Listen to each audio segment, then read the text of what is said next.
disons, cette journée nationale organisée par la FP-CNT est importante. Alors, il faut bien voir que les risques qui sont abordés ne sont pas simplement les risques liés au réchauffement climatique, dont je redis qu'ils ne sont pas du tout naturels, mais disons d'origine anthropique.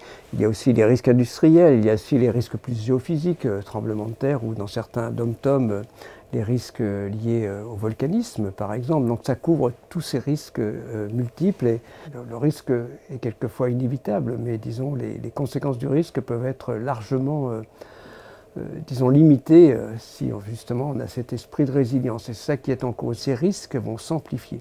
Donc il y a vraiment une nécessité d'en prendre la mesure, là où les risques sont déjà avérés, mais là où aussi ils ne le sont pas encore, mais bien sûr le deviendront à échéance de quelques décennies. Enfin, cette idée d'avoir, disons, un plan d'adaptation à l'échelle des communautés de communes est vraiment très important. Quelles sont les vulnérabilités de leur territoire?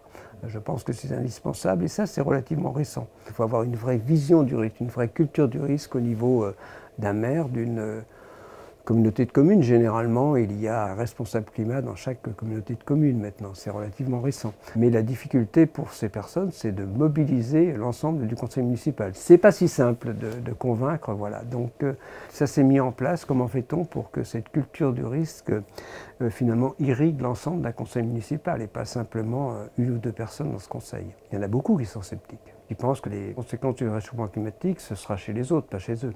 C'est une autre façon d'être sceptique, voilà, et qui ne s'y prépare pas. Une des meilleures façons de comprendre le risque, c'est de regarder derrière soi. Votre génération, les jeunes, eh bien, vous avez un peu oublié 2003, 15 000 morts supplémentaires en France. C'est bien de redire que, eh bien, en France, on a connu un été qui a vraiment fait des ravages parce que nous n'étions pas préparés. C'est important que des scientifiques témoignent qu'il y ait ce contact direct entre la communauté scientifique et le grand public, les décideurs politiques, les entreprises, toutes les personnes concernées au sens large. L'idée que le risque ne survient pas si on n'en parle pas est évidemment fausse. Par rapport au risque climatique, je crois que vraiment c'est une erreur. Par exemple, des risques de canicule, qu'on évoquait assez peu dans l'ouest de la France, eh bien, sont quand même là. Donc, et ça a été encore le cas cet été. Il faut une prudence et je crois qu'il faut se préparer à l'ensemble des risques, même dans des régions dont on peut penser qu'elles en sont assez éloignées.